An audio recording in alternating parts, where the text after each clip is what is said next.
queria contar uma história para vocês, de um pai. E aí a pergunta que vem na mente é: quantos pais tem aqui? E quantas mães também, né? Podemos colocá-las também no pacote, né? Somos maioria aqui, hein? Quem tem filhos. Acho que a pergunta que eu faço aos pais, mas também a vocês, mães, vocês ficam aí como, né? Como parte da mensagem. Quanto vocês estariam dispostos a fazer por seus filhos? Que sacrifício. Eu queria compartilhar com vocês a história de uma pessoa, um líder da sinagoga, que só aparece, na verdade, uma vez na Bíblia. Mas ele tem uma história. E eu queria que a gente pudesse olhar para o exemplo dessa pessoa e ver como, de alguma maneira, o exemplo desse homem pode nos ajudar a sermos pais melhores, talvez, mas com a coragem de tomar as decisões nas horas que assim elas forem necessárias. Amém? Eu queria ler, começando lendo 2 versículos só. Na verdade, 3. Marcos 5 vai ser o nosso pano de fundo. Se você quiser seguir na tua Bíblia, nós vamos andar um pouquinho para frente e para trás aqui em Marcos. A partir do versículo 21, tem uma passagem que diz assim: Tendo Jesus voltado de barco para outra margem, uma grande multidão se reuniu ao seu redor, enquanto ele estava à beira do mar. Então chegou ali um dos dirigentes da sinagoga, chamado Jairo. Vendo Jesus, prostrou-se aos seus pés e lhe implorou insistentemente: Minha filhinha está morrendo. Vem, por favor, e impõe as suas mãos sobre ela, para que seja curada e viva. Amém? Vamos orar mais uma vez? Pai, eu quero entregar a Ti esse momento. Que o Espírito Santo tenha liberdade no nosso meio a falar a cada coração. Nos ensina hoje, nos move hoje. Haja paz, haja revelação, haja conversão, haja liberdade no nosso meio, em nome de Jesus. Amém. Amém? Engraçado, né? Então, a fé de Jairo. A fé de Jairo. Mas como era isso? A fé de um dirigente da sinagoga. Eu queria começar falando um pouquinho do contexto bíblico dessa experiência de Jairo, né? Uma fé que nasce ali da observação, da experiência. Então, quem era esse Jairo? Era um homem de posição. E para ser líder de uma sinagoga, só para você que não tem muito trânsito nesse meio, né? Pelo menos da cultura judaica, que está tão em voga hoje, né? Para bem ou para mal, né?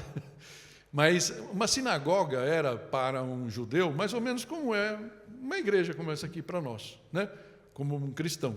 É um lugar onde os judeus de uma determinada região, de uma determinada localidade, tinha que ter pelo menos 10 famílias para poder formar uma sinagoga.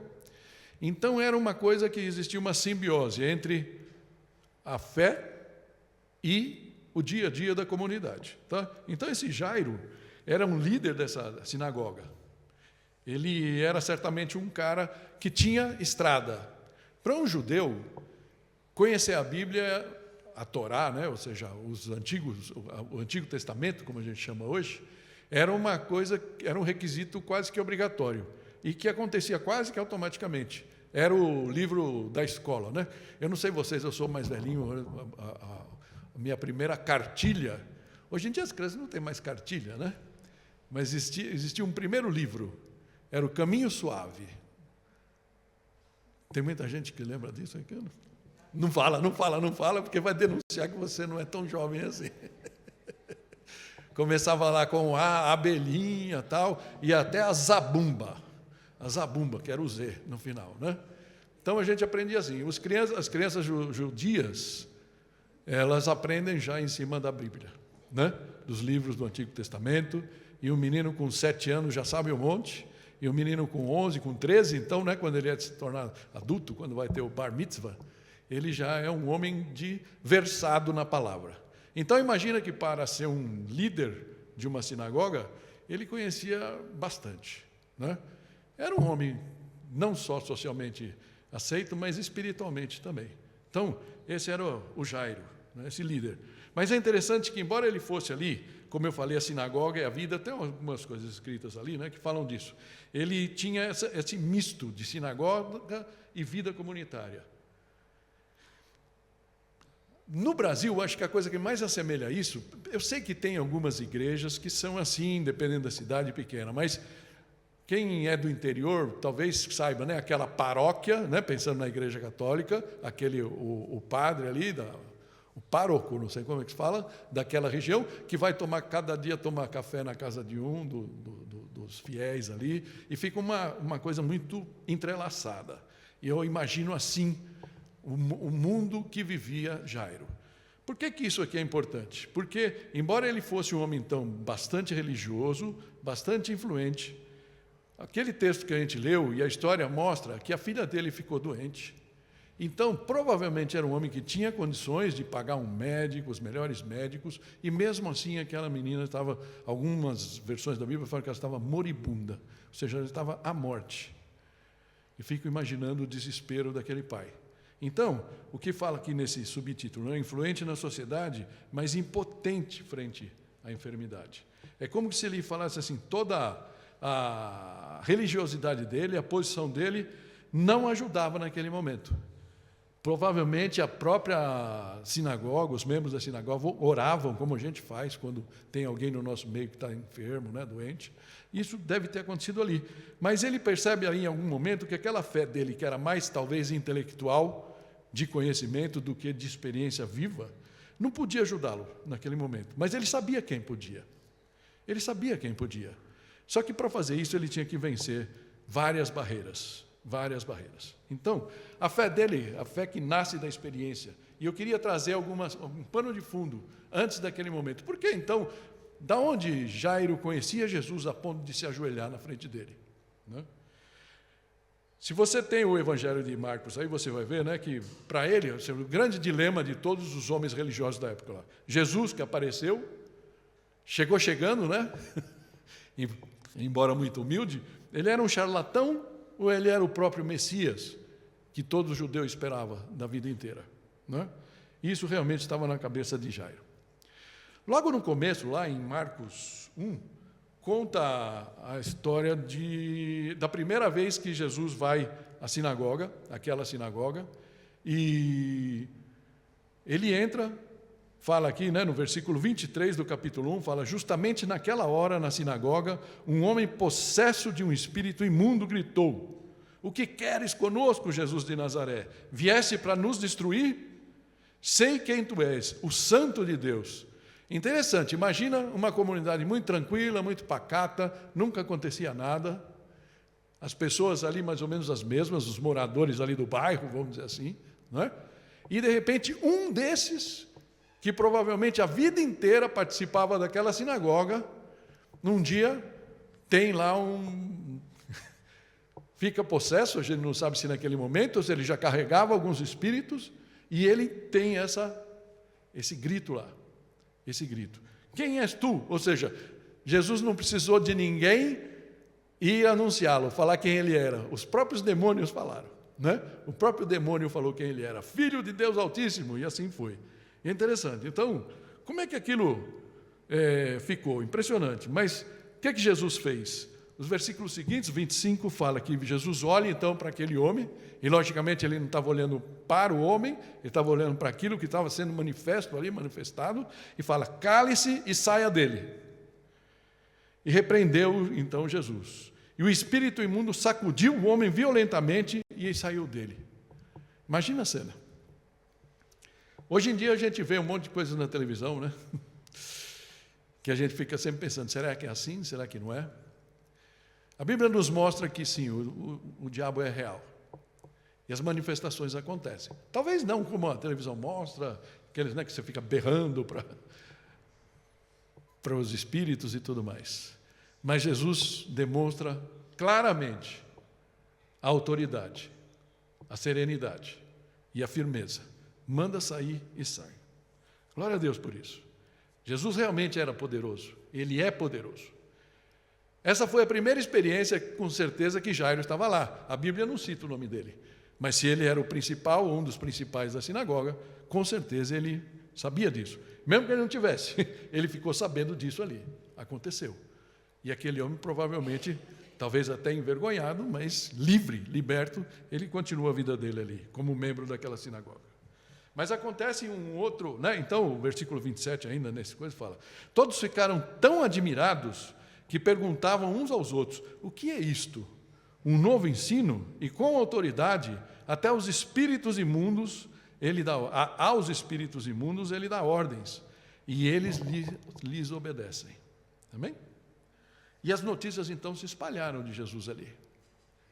Jesus era de Nazaré, provavelmente devia ter um quartinho, alguma coisa na casa de Pedro.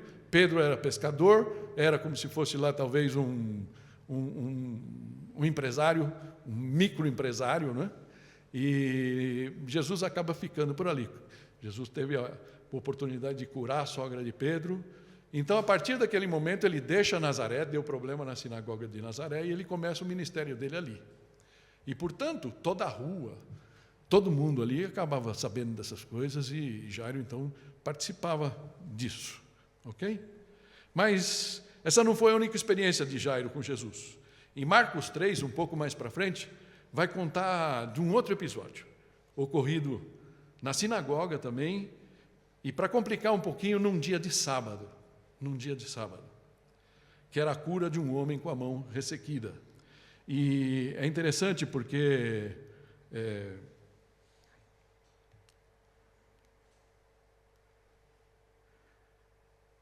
todo mundo ficava ali esperando, Jesus já conhecido, os próprios líderes da sinagoga ficavam esperando que alguma coisa acontecesse. Eu estou ainda apanhando aqui com esse meu novo computador, está indo na minha frente o texto, né? E eles já estavam esperando uma forma de pegar esse charlatão. Esse era o que estava na cabeça dos líderes lá. E Jairo, inclusive, com certeza, no meio daquilo. E aí existia no meio daquelas pessoas, um homem. É interessante, acho que não dá para ver muito. Aquilo é uma imagem, né? Não é uma foto, na verdade, mas dá para a gente imaginar uma sinagoga, um espaço lá onde estava a Torá, onde a pessoa lia. E era interessante que, naquele tempo, um visitante que chegava à sinagoga era convidado. Você tem uma palavra? Vem e faz, né? E traga essa palavra. Isso foi feito com Jesus, né?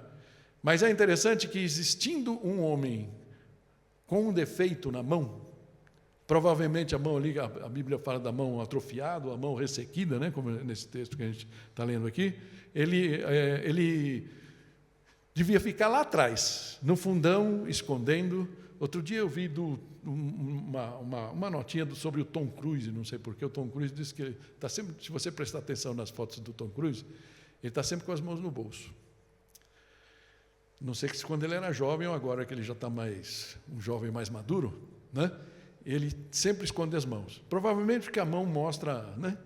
Você vai ficando velho, as veinhas tal, vão aparecendo, as manchas, e ele, então, gosta de dar uma diminuição, não, ele sempre esconde as mãos. Uma pessoa que tem um defeito na mão não vai ficar querendo esfregar a mão na cara de todo mundo, né? Mas é interessante porque Jesus expõe aquela pessoa um pouco. Jesus, percebendo ali a coisa, Jesus, então, no versículo 3, diz assim: Jesus disse aos homens da mão atrofiada, ao homem da mão atrofiada: levante-se e venha para o meio. Você imagina aquele incômodo, né? Aquela pessoa que provavelmente queria ficar bem escondidinha, um ato constrangedor. Jesus chama aquela pessoa para o centro da cena aqui, né? Vem cá, vem cá você da mão aí, fica aqui um pouquinho. Então dá para imaginar o constrangimento daquele homem. Ele podia ter recusado, mas ele foi, né? E ali, quando aquele homem chega, Jesus faz uma pergunta então, porque ele sabia o que estava no coração de todos. E ele pergunta, depois Jesus lhe perguntou, o que é permitido fazer no sábado? O bem ou o mal? Salvar a vida ou matar? Mas eles permaneceram em silêncio, porque eles sabiam, não é? O sábado para um judeu, de uma bênção, que era quando fala Deus fez o mundo em 7 dias, né? 6 dias, no 7º era para descanso, e portanto era para que o homem pudesse descansar. E é muito importante a gente ter essa noção, nós não podemos estar de sol a sol, 7/24, a gente precisa ter um momento de descanso, seja no sábado, seja no domingo, seja onde for, a gente costuma fazer no domingo, né? Ok? Mas para os judeus aquilo tinha se tornado uma paranoia coletiva. Até os números de passos que você podia dar no sábado, eles contavam, né? Tudo era proibido. E Jesus foi contra isso. Por isso, de propósito, ele sempre fazia essas coisas mais contundentes no sábado, né? E aí ele pergunta aqui, isso é permitido no sábado, bem ou mal, a vida ou matar? Mas eles permaneceram em silêncio. Então, o texto diz que ele, irado, né, chateado com aquilo, olhou para os que estavam à sua volta, profundamente entristecido por causa dos seus corações endurecidos, e disse ao homem, estenda a sua mão. Imagina o homem com aquela mão toda arreganhada, né? Coitado, a gente não sabe direito como é que é, e falou, e ele estendeu, e ela foi restaurada. Amém? Essa foi a história. Para surpresa de todos, para maravilhamento de muitos, mas para constrangimento daqueles líderes políticos que entendiam que a guarda do sábado era mais importante do que uma cura, por exemplo, não é? Então, isso acontece. E Jairo provavelmente vivendo tudo isso. Tudo isso acontecendo ali na sinagoga, na frente dos olhos e dos ouvidos de Jairo. A fé nasce, portanto, da experiência. Ele podia não gostar de Jesus, ele podia de boca falar que Jesus provavelmente era um charlatão, chegaram a falar que Jesus fazia isso em nome de Belzebu, né, do diabo, até isso foi falado. Mas ele sabia no fundo do coração que se existisse alguém que podia fazer alguma coisa pela filha dele, que estava à morte, era Jesus. Era Jesus. Amém? E a fama de Jesus correu ali e cresceu em Cafarnaum. Lucas vai falar isso, todas as escrituras falam. Isso leva então aqui, eu acho essa menina muito, né? O desespero de um pai diante do sofrimento da filha. E acho que isso faz uma ponte, uma conexão com todos nós. Quando a gente sente os nossos filhos, talvez por um problema de saúde, como a filha de Jairo, talvez por algum problema de relacionamento, talvez por bullying na escola, ou o que seja. O que a gente estaria disposto a abrir mão para que a nossa filha pudesse ter um espaço, um caminho de saída, um caminho de cura? E é isso que provavelmente estava na cabeça do Jairo. Sentimento de desespero pela filha, assim como todos os pais enfrentam, desespero quando a gente vê um filho sofrendo, quando a gente vê alguma coisa que acontece com ele, tá? E algumas vezes os desesperos dos filhos são causados por nós mesmos, porque a gente se acha, porque a gente não quer dar o braço a torcer, e muitas vezes, como Otávio falou, a Bíblia é tão sábia que fala, pais, não gerem constrangimento, não gerem irritação, não irritem os seus filhos, né? Muitas vezes a gente sabe que os nossos problemas são coisas que acontecem e depois a gente não consegue saber qual é o caminho de volta, por causa do nosso orgulho, a gente não sabe pedir perdão, porque a gente acha que vai ficar menor. Tudo isso acontece, mas tudo isso nos leva ao desespero, mas graças a Deus que existe uma saída. E é isso que Jairo estava vendo aqui. E a busca por ajuda e por esperança. Amém?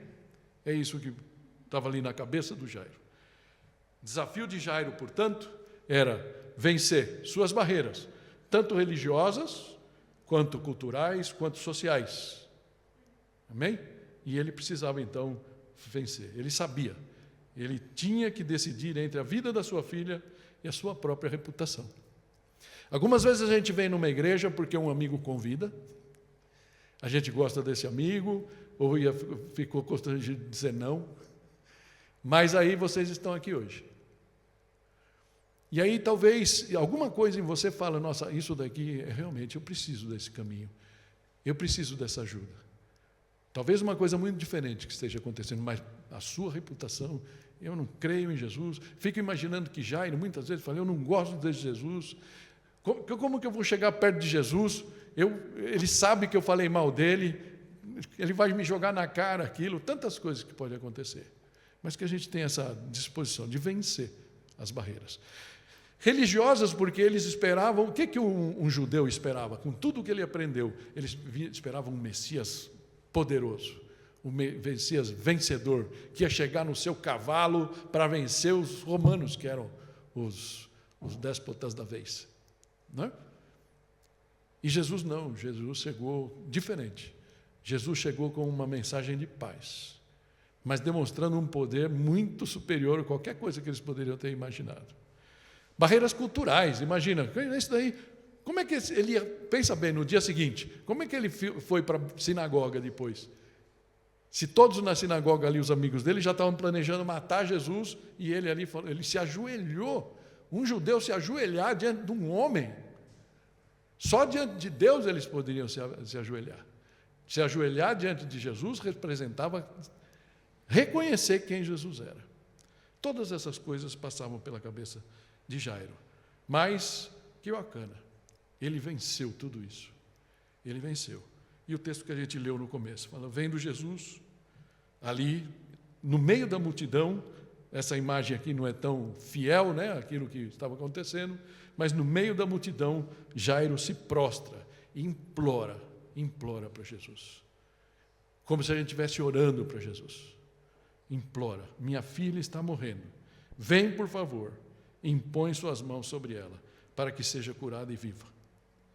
É interessante, graças a Deus, Jesus foi com ele, o texto diz, Jesus foi com ele, mas não foi fácil, porque o próprio texto ali continua falando, uma grande multidão o seguia, o comprimia, então eles não foram sozinhos, e aí eles saíram, e aí começa o outro passo da caminhada, orou, entregou, e agora até que a resposta da oração aconteça. Esse é o momento de Jairo. E ali foi na loucura, o pessoal todo em volta, e Jesus andando, e aqui está, fé em meio ao desespero. Manter a fé. Muitos desistem quando acontece alguma coisa. E desculpa se eu estou me tornando repetitivo, talvez vocês já tenham escutado. Sabe que tem gente que vinha na igreja, era membro da igreja, e aí quando veio a pandemia, porque alguma pessoa da família sofreu, padeceu, nunca mais voltaram. Se eles saíram dessa igreja e foram para outra, glória a Deus, nenhum problema. Mas alguns entenderam que Deus, como é que Deus deixou que a pandemia acontecesse? E não voltaram mais. A gente não sabe o que vai no coração de uma pessoa, mas talvez Deus espere os momentos de dificuldade na nossa vida para que a gente possa ser forjado e poder receber a vitória de uma forma mais efetiva. Amém? E Jairo foi. Interessante. Eu não vou ler todo o texto aqui, não é? Mas disse que Jesus saiu. Tem até uma história muito bonita da mulher que tinha o fluxo de sangue. Ela tinha uma hemorragia, vivia, não me lembro agora, acho que 20 anos que ela tinha aquela hemorragia, tinha gasto todo o seu dinheiro, tudo mais, e Jesus andando naquela turba de gente, ela falou, se eu pelo menos tocar no manto dele. E isso aconteceu. E aí, no meio daquilo, Jesus para, indo para a casa do Jairo, Jesus para e fala, alguém me tocou. Alguém me tocou. E aí os próprios discípulos, né, falam, mas quem? Alguém te tocou? Todo mundo está te tocando aqui nesse caminho. Não é? Mas Jesus, não, eu quero saber. Então, tudo isso aconteceu ali naquele momento. E aquela mulher foi curada. E Jesus para falar com ela. Mas eu fico imaginando o coração do Jairo. Orei uma vez. Orei 2 vezes. Orei 3 vezes. Pedi, implorei. E não vi a resposta ainda. E é o que estava acontecendo naquele momento. Até que então chega uma má notícia.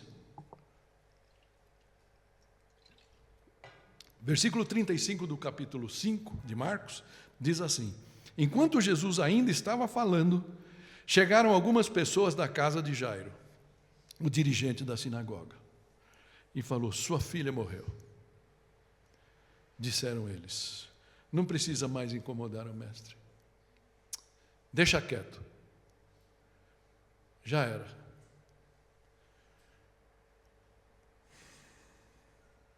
Dá para imaginar o coração do Jairo? A cabeça dele, pensando na filha? Tanta luta, tanto esforço, tanta entrega, tanta humilhação, ficando de joelho ali diante de Jesus, e nada, para acabar assim.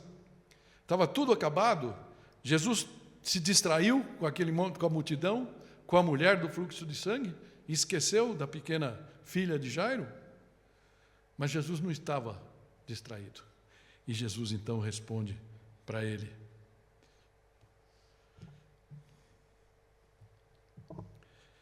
Não fazendo caso do que eles disseram, Jesus disse ao dirigente da sinagoga: não tenha medo, tão somente creia. Amém? Podemos repetir junto isso? Não tenha medo, tão somente creia. Não tenham medo, tão somente creia. Amém? E essa foi a palavra. Crê somente. Crê somente.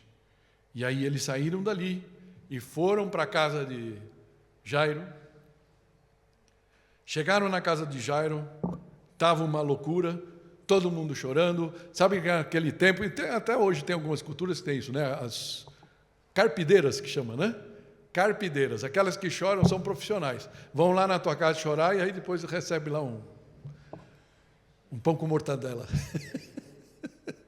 Recebe um troquinho para chorar, né? Para parecer, nossa, olha como era querida essa pessoa, né? Todo mundo chorando e tal. E aí Jesus chega ali, estava todo aquele circo armado, ele ficou indignado com aquilo e falou: o que é isso? Parem de chorar, né? A menina não morreu, ela está dormindo.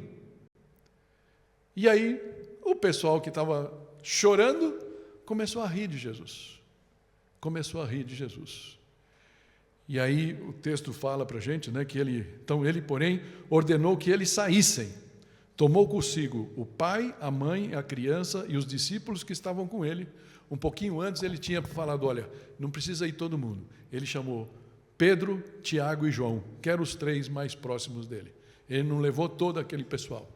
E era só Pedro, Tiago e João que estavam com ele naquele momento. E aí ele chama os pais. E eles foram então no quarto onde a menina estava sendo velada, mandou sair todo mundo. E o versículo 41 fala: tomou-a pela mão e lhe disse: Talita cumi, que significa: menina, levante-se. Menina, levante-se. Amém por isso. O texto diz que imediatamente a menina, que tinha 12 anos de idade, levantou-se e começou a andar. Isso os deixou atônitos. Ele deu ordens expressas para que não dissessem nada a ninguém e mandou que dessem a ela alguma coisa para comer. Amém, aleluia. É uma coisa incrível isso. A gente pode ler essa passagem sem pegar os meandros. O que acontece quando a gente realmente entrega os nossos problemas nas mãos de Deus? Tem coisas que são desesperadoras como essa. E a gente não sabe o que fazer. Mas Deus sabe, Deus conhece o nosso coração. Amém? Deus é fiel e Jesus Cristo é poderoso. E eu queria concluir essa mensagem voltando a perguntar a você. Quando a gente tem que lidar com desafios e desesperos como esses aqui, né? O que você está disposto a sacrificar? Por seus filhos, por sua família, por sua esposa, vocês, meninas, por seu esposo, pelo bem de todos, o que nós estamos dispostos a sacrificar?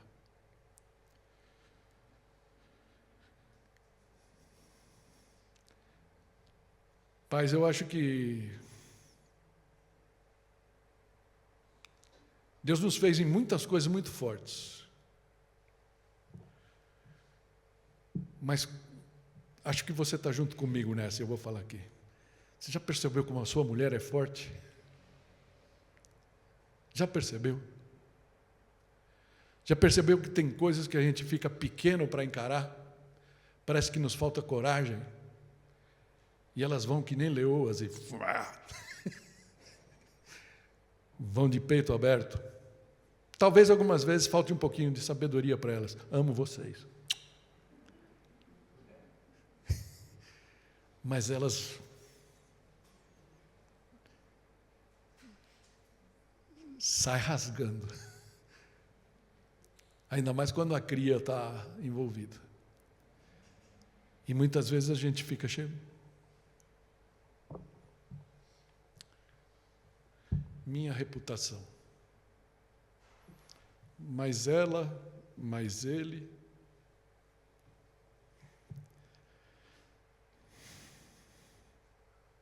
E muitas vezes a gente deixa os problemas sem resolver. Por pura covardia. Existe um chamado que a palavra faz para mim e para você hoje. E esse chamado vem lá do Antigo Testamento.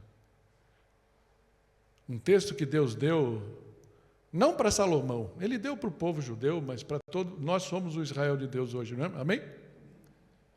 É, portanto, para todo aquele. E quando Salomão construiu o templo, o primeiro templo, né, porque antes era uma tenda, né, o tabernáculo, e aí ele deixou uma palavra, isso está lá em 2 Crônicas, 7,14. E tem uma orientação para mim e para você. Podemos ler junto esse versículo? Dá para ler aí? Dá, né? Se o meu povo, que se chama pelo meu nome, se humilhar, orar, buscar a minha face e se afastar dos seus maus caminhos, dos céus eu o ouvirei, perdoarei o seu pecado e curarei a sua terra. Amém? Você percebe que tem um caminho aqui a percorrer? Se o povo que se chama pelo meu nome, se você está aqui hoje, ainda que você não tenha entendido ainda quem é esse Deus, ele fala para você assim: se você se humilhar, se arrepender, orar e buscar. É interessante, né? A gente pode orar, Papai do céu, em nome de Jesus, amém. E nem sabe o que orou, não é? Mas buscar a Deus, conversar com Deus, falar: Pai, eu estou aqui, Pai, humildemente, eu não sei o que fazer, Pai, me ajuda a resolver esse problema. Eu tenho certeza absoluta que Deus vai colocar a mão sobre o seu problema, amém? Se o meu povo, que se chama pelo meu nome, se humilhar e orar e buscar a minha face e se afastar dos seus caminhos, isso é a conversão, seja o que for, seja aquele engraçamento que a gente tem com a colega de trabalho, seja um carinho especial que a gente tenha com as bebidas, seja um pecado de estimação, qualquer que seja ele, Deus está falando: é hora, é hoje o dia de você mudar a sua vida. Amém? É hoje o dia. Fecha teus olhos. Porque ele fala assim: dos céus eu o ouvirei, perdoarei o seu pecado e curarei a sua terra. Se humilhar é se arrepender. Orar é pedir a Deus. Buscar é mais do que apenas pedir, é querer um encontro real, como Jairo fez, embora já tivesse visto Jesus tantas vezes. Talvez esse seja o seu caso. Talvez você já escutou tanto falar de Jesus, mas você nunca parou para conversar com Ele realmente. Se afastar dos seus maus caminhos, se converter, definitivamente resolver mudar os caminhos, mudar a sua vida para melhor. Então eu o ouvirei, perdoarei e o curarei. Amém? Eu queria convidar você nesse momento, se você sente assim, fala: Senhor, eu preciso de ajuda. Senhor, eu preciso entregar o meu caminho. Senhor, eu preciso ajuda com os meus filhos.